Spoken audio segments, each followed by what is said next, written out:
नहीं नहीं नहीं, हाँ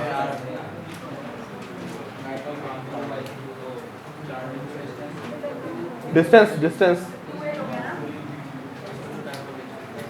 चलो चलेगा, ठीक है।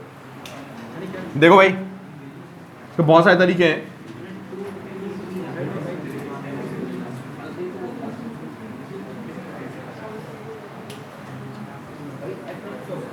यार ये बताओ, मैंने दोनों तरीके बता देता हूं आपको, ठीक है। इधर देखो भाई, सारे बच्चे इधर देखिए प्लीज, दो तरीके हैं, सबने अलग तरीके से किया है, इसको समझो।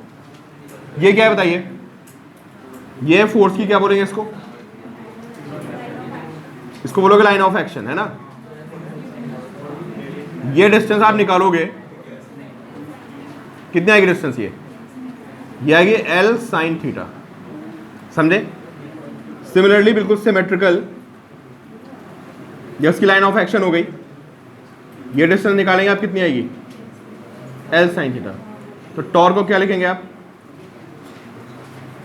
फोर्स इनटू क्या, परपेंडिकुलर डिस्टेंस ऑफ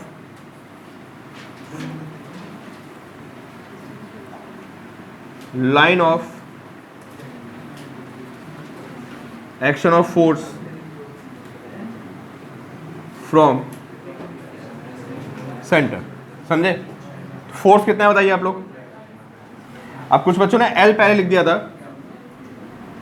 तो फोर्स कितना है बताइए आप, QV, और डिस्टेंस कितनी है L sin थीटा, ये टॉर्क आएगा। नेट टॉर्क कितना है बताइए आप भाई, इसका टॉर्क ऐसे आएगा और इसका टॉर्क ऐसे आएगा, तो जो आप नेट टॉर्क लिखेंगे इसको ट्वाइस कर देंगे आप, twice QV L sin theta, 2 QL को आप P लिख देंगे, कितना होता है बताइए आप, PE sin थीटा। ये टॉर्क का फॉर्मूला गया, नोट करिए भाई।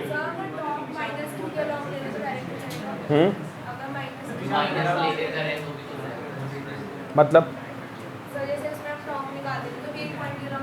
हाँ हाँ ठीक है, कर लो, सही है। बट एग्जाम में माइनस क्यों नहीं कर रहे हैं, मैकेनिक्स नहीं लगानी है, नंबर कट जाएंगे। कहाँ से करोगे, सेंटर से ही। नोट करिए भाई इसको, आई बात समझ, कोई डाउट।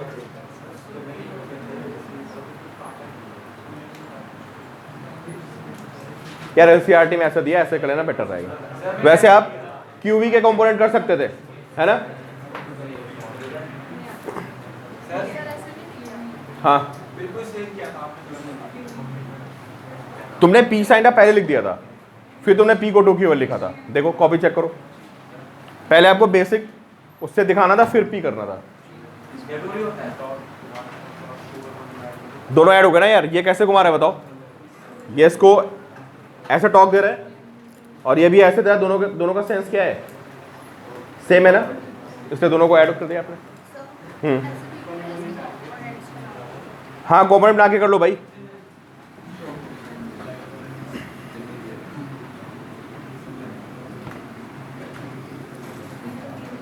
ऑल्टरनेट लिख लेना, किसी को लिखना है कॉपी में।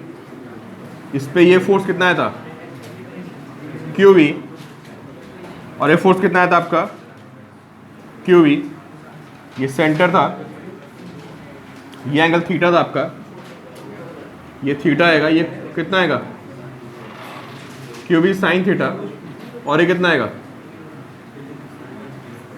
QV cos theta. ये कितना आएगा, स्कूल वाला तरीका तो यार पिछला वाला था, ऐसे भी आप टॉक निकालते थे ना। कौन घुमाएगा बताओ इसको, क्यों भाई। और इधर ये QV sin थीटा, तो इसका टॉर्क कितना आएगा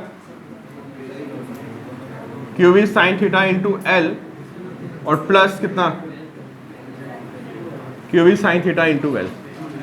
ऐड कर दोगे पर टॉर्क आ जाएगा।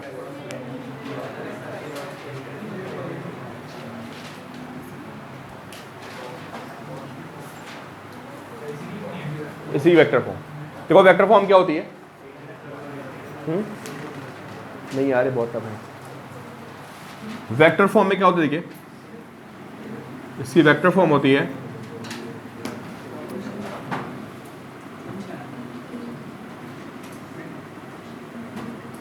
P cross C। A cross B आपको याद आ रहा है ना? क्यों भाई? A क्रॉस B का मैग्नीट्यूड क्या होता था? A क्रॉस B का जो मैग्नीट्यूड होता था वो होता था कितना?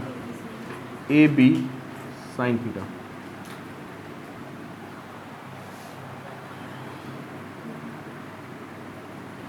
सारे बच्चे मुझे बताइए कि ये डायपोल रखा हुआ है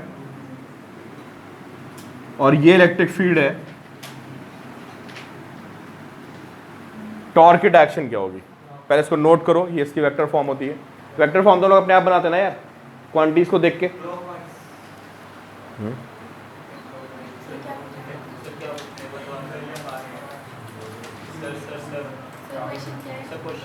टॉर्क की direction, what is direction of torque? Inside आएगी। नहीं, पी किधर है? पी की डायरेक्शन क्या होती है? देख लो भाई, माइनस क्यू से प्लस क्यू। ये क्या हो गया बताइए? ये हो गया डायपोल मोमेंट, हो गया। इलेक्ट्रिक फील्ड किधर है? लेफ्ट टू राइट, ये ई हो गया। अब बताओ पी क्रॉस ई कैसा निकलता है? राइट हैंड पाम को स्ट्रेच करते हैं। ए क्रॉस भी निकालना है सभी को, कैसे निकाल दो ए क्रॉस भी? अंश बताओ। फिंगर्स को कहाँ रखते हैं? ई की तरफ, और घुमाते किधर है? बी की तरफ, ऐसे। देख लो भाई, बहुत जरूरत पड़ेगी मैट्रिक्स में, तो एक क्रॉस प्रोडक्ट ही चलेगा पूरा। सारे फॉर्मूले क्रॉस की फॉर्म में, मैट्रिक्स में जितने भी फॉर्मूले हैं, फोर्स, ईएमएफ, सारे क्रॉस की फॉर्म में आते हैं। तो ए क्रॉस बी अगर किसी को निकालना है तो सपोज करो ये ए है और ये बी है, तो ए क्रॉस बी निकालने के लिए आप राइट हैंड पाम को ऐसे स्ट्रेच करिए, ठीक। फिंगर्स को रखिए ए की तरफ और किधर घुमाएंगे आप? बी। थंब क्या बताएगा? Direction of A cross B. तो अभी देख लो आप, ये रहा पी और ये ई, क्या करेंगे? किधर रखेंगे इसको? पी, और घुमाएंगे किधर? ऐसे घुमाओगे आप तो ये ऐसे बनेगा पी क्रॉस ई। थंब कहाँ जा रहा है? इनसाइड। तो डायरेक्शन क्या हो गई? इनसाइड बोर्ड, या अपनी कॉपी में क्या लिखेंगे? इनसाइड कॉपी, इनसाइड पेज लिख लीजिए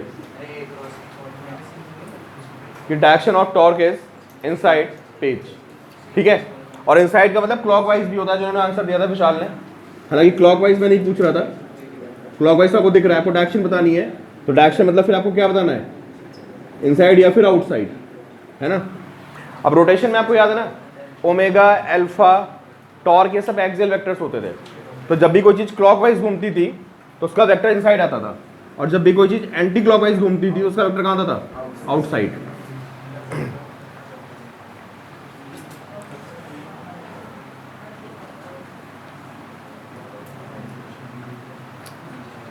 चल भी क्लियर? चलो मुझे बात दो, इस पे फोर्स कितना आ रहा है?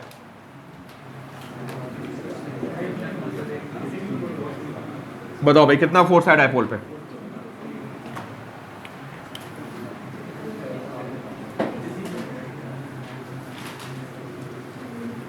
बताइए।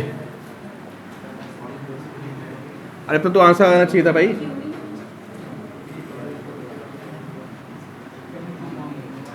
ये हेडिंग नहीं है, बस स्टेटमेंट है। बताओ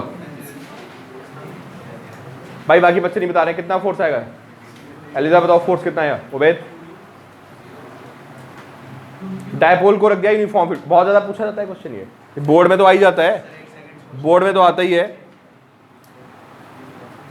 कंपटीशन में भी इस पे बहुत सारे क्वेश्चन बन जाते हैं अभी, थोड़े कॉम्प्लेक्स से भी। बताओ what is force on a dipole placed in uniform electric field? Conceptual question है, फिगर बनी, पिछली फिगर को आप रेफर कर सकते हो। अभी जो आपने टॉर्क की फिगर बनाई थी उसको रेफर करके आप आंसर दे सकते हो।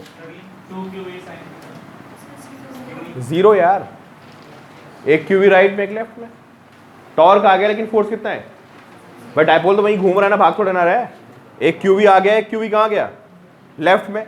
तो नेट फोर्स कितना हो गया बताइए? 0। नोट कर लिए।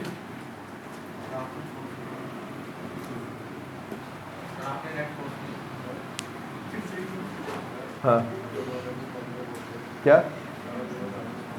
नहीं, दोनों पॉजिटिव हो सकते हैं। डायपोल में क्या होता है? डायपोल मतलब दो पोल, पोल मतलब एक पॉजिटिव और एक नेगेटिव। हाँ हाँ, टेक्निकली सही कर रहे हो, मैंने गलती कर दी और तुमने आंसर भी तो गलत दिया।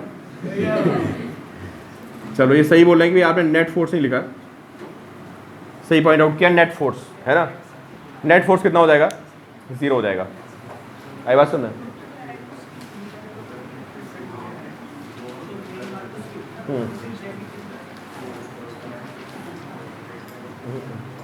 कर सकते हैं वो, अगर कम ज़्यादा है बंद है, अभी बस कराऊंगा ऐसे कुछ निकाल देंगे। बट डायपोल में क्या होता है, एक माइनस और एक प्लस। मैं समझ गया, वो टॉर्क वाला क्वेश्चन कराया हुआ है।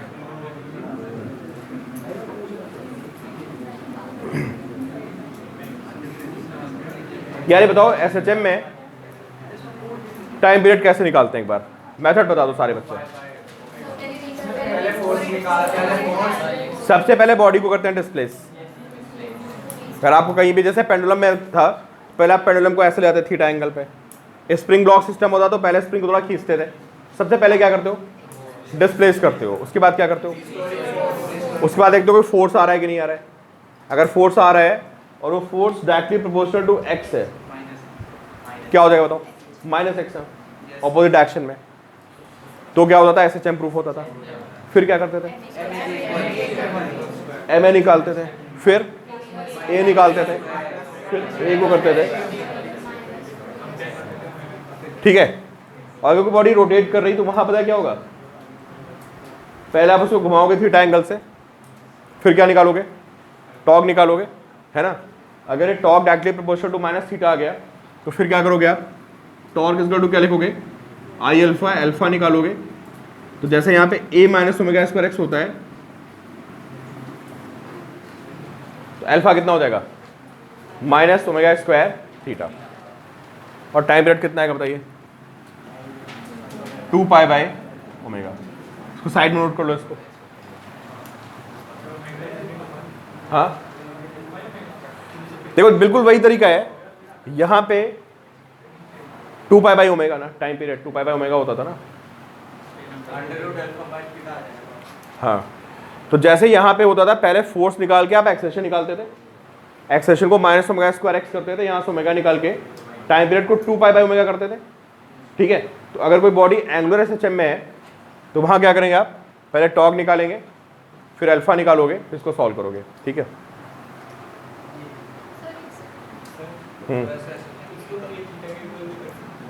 हाँ के थीटा करोगे।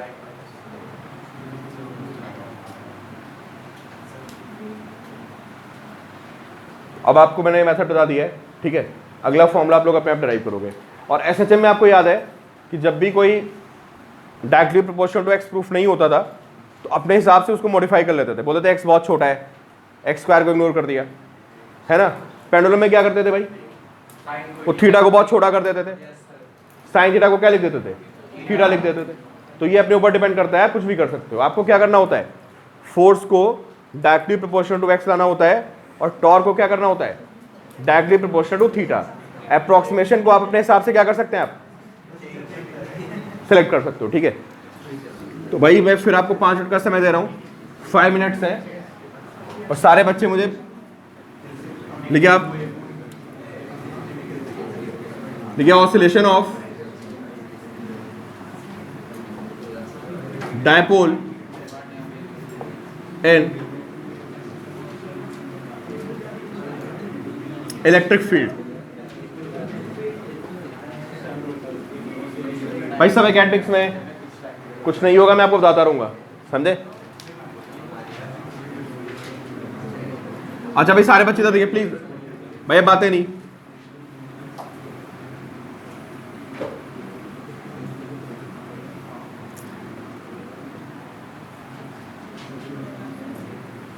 यार इसमें आपको 3 फिगर्स बनानी, मैं एक ही बना रहा हूं, आप 3 फिगर्स बनाएंगे अलग अलग, छोटी छोटी फिगर्स। ये माइनस क्यू, ये प्लस क्यू पहली फिगर में। भाई सुन लो, आप लोग सुन नहीं रहे हो। एक फिगर में आप अलग अलग बनाना है आपको, मैं एक ही में बना रहा हूं। माइनस क्यू प्लस क्यू ऐसे बनाएंगे। और तीसरी फिगर में आप प्लस क्यू माइनस क्यू को ऐसे आप डिफरेंट 3 फिगर्स में बनाइए। फिर मैं समझा रहा हूँ क्वेश्चन क्या है। लिख लो भाई सारे बच्चे अपने आंसर लिखे पहले। सबको फिगर समझ में आ गई कि पहले एक डायपोल को ऐसे रखा है पहले केस में, कितने एंगल पे, सुन लो भाई अगर किसी ने क्वेश्चन ना सुना हो तो, इलेक्ट्रिक फील्ड ऐसे है, ये एंगल कितना हो गया हमारा थीटा। दूसरे केस में क्या है, डायपोल को ऐसे रखा है तो डायपोल मोमेंट इलेक्ट्रिक फील्ड में कितना एंगल है 0, और तीसरे केस में डायपोल मोमेंट इलेक्ट्रिक फील्ड में कितना एंगल है 180। इसमें से एक इक्विलिब्रियम में नहीं है, दो को इक्विलिब्रियम में है, सेकंड थर्ड है, एक स्टेबल है और एक, तो चलो सारे बच्चे अपने अपने आंसर लिखिए, बता दो कौन सा स्टेबल में।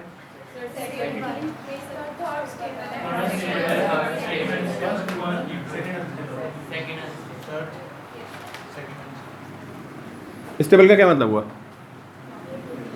पहला क्यों नहीं है बताओ पहले, फोर्स तो 0 है ना भाई, पहले वाले पे क्या सीन है, फोर्स 0 है, टॉर्क 0 नहीं है ना, एंगल पे रखा हुआ ना, चार भी आई बात समझ में, फोर्स 0 है टॉर्क 0। भाई इस पे किधर फोर्स आ रहा है, इधर आ रहा है, इस पे किधर फोर्स आ रहा है। चलो मैं एक एक फिगर बनाता हूँ। सबसे पहले मैं फर्स्ट वाली फिगर को ड्रॉ करता हूँ और आप लोग मुझे बताओ कि फर्स्ट फिगर में क्या हो रहा है। इस पे फोर्स किधर आया क्यू वी, इस पे इधर आया, तो फोर्स तो 0 है लेकिन टॉर्क आ गया ना, तो इसमें इक्विलिब्रियम नहीं है।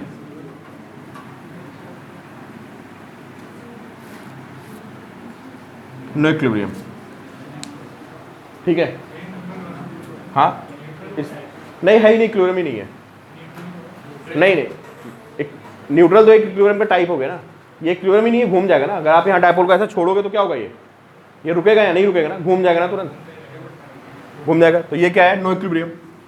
चलो सेकंड फिगर में क्या था बताइए यार, सेकंड में डायपोल मोमेंट किधर था, क्यों भाई लेफ्ट टू राइट था ना डायपोल मोमेंट, तो इसका मतलब ये माइनस क्यू होगा और ये प्लस क्यू होगा। आप बताओ अगर मैं इसको घुमा के छोड़ूं तो क्या होगा बताओ, ये थोड़ा घुमा दो, इसको घुमा दो, ऐसे ऐसे कर दिया आपने, ये प्लस क्यू यहाँ पहुंच गया और माइनस क्यू यहाँ पहुंच गया, बताओ क्या होगा। प्लस क्यू पे किधर फोर्स आएगा, इधर आएगा, और माइनस क्यू पे इधर आएगा, तो क्या हुआ बताओ। तुमने किधर घुमाया इसको, तुमने घुमाया ऐसे एंटी क्लॉकवाइज, और बताओ इस पर फोर्स टॉर्क कैसे आ गया, सबको दिख रहा है ना यार, ये फोर्स ऐसे मिलकर इसको क्या करेगा, सीधा कर देगा। तो ये तुम्हारा डिस्प्लेसमेंट था और ये क्या आ गया, टॉर्क, क्या हो गया ये?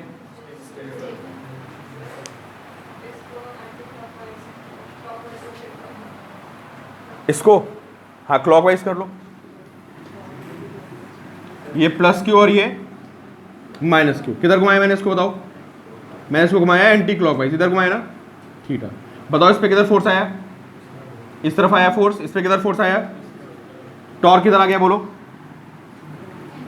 अरे टॉर्क कैसे आएगा, कैसे घुमाएगा इसको, एंटी क्लॉकवाइज, है ना। दोनों केस में टॉर्क किधर आ रहा है, एंटी क्लॉकवाइज। तो क्या हो गया ये, लिख लो भाई इसको फिगर बना के, एक मिनट बस, एक ही मिनट बस, नोट कर लो इसको पहले।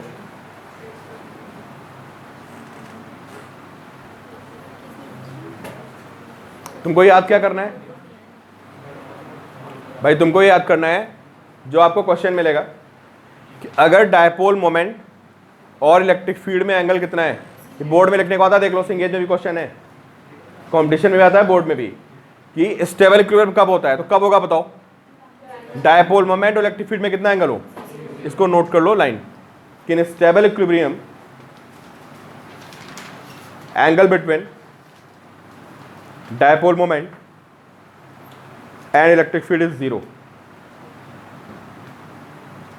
In a stable equilibrium, angle between dipole moment and electric field is 0. इसको अंडरलाइन कर लो।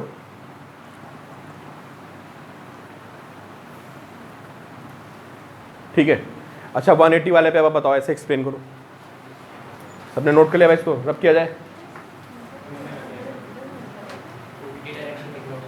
अब उसको अपने आप यार आप एक्सप्लेन करके आओगे, समझ गए ना, लिख लोगे ना, बताओ अंश क्या होगा उसमें। इसको उल्टा कर दो, इसको क्या कर दो, इसको माइनस क्यू कर दो और इसको क्या करते हैं आप, नई फिगर बना देते हैं। ये पहले ऐसे था माइनस क्यू और प्लस क्यू, अभी टॉर्क जीरो है ना, इस पे इक्विलिब्रियम है ना। अरे भाई सारे बच्चे बताओ, अभी तो इक्विलिब्रियम में है ना। ये घुमा दिया मैंने थीटा से ऐसे, इसको बताओ इस पे किधर फोर्स आएगा। अरे भाई नेगेटिव चार्ज पे किधर फोर्स आता है, बता ही नहीं रहा है। कॉन्सेप्ट क्या होता है, कोई नहीं बता पा रहा है। ऑपोजिट इलेक्ट्रिक फील्ड बोलो ना यार, इधर फोर्स आएगा, इस पे किधर फोर्स आएगा, इस पे राइट में आएगा ना, इलेक्ट्रिक फील्ड की डायरेक्शन में। ये इलेक्ट्रिक फील्ड की डायरेक्शन है। तो क्या हुआ भाई, आपने इसको घुमाया भी इधर और टॉर्क भी किधर आ गया बताइए, टॉर्क भी तो ऐसे ही आ गया घुमा के, तो दोनों की डायरेक्शन क्या हो गई, सेम हो गई। तो ये क्या हो गया, अनस्ट्रक्चर हो गया, electric field left to right. भाई तुमको बना के एक्सप्लेन करना होगा ना, तो कहीं भी बना दो। हाँ गिवन होगी, अगर कभी पूछेगा आपसे। क्या कॉन्सेप्ट हो गया, बस छोड़ दिया मैंने, कॉन्सेप्ट निकलो जाओ। एट 180 डिग्री इक्विलिब्रियम इज क्या, अनस्टेबल। Class over. कल आपकी दोनों डाउट क्लास है भाई, और मैं पढ़ा भी सकता हूँ, तो कोई गायब मत हो जाना शाम को कि डाउट क्लास है सर नहीं पढ़ाएंगे। अगर प्रॉब्लम्स हो गई तो मैं शाम को मैं पढ़ा दूंगा। दोपहर की क्लास तो पक्का डाउट क्लास है, हाँ वो डाउट क्लास है। ये क्लास 50-50 है, पढ़ा भी सकता हूँ मैं और डाउट्स भी ले सकता हूँ मैं। अरे नोट कर लेना भाई, if theta is 180 then equilibrium is क्या, अनस्टेबल। ठीक है।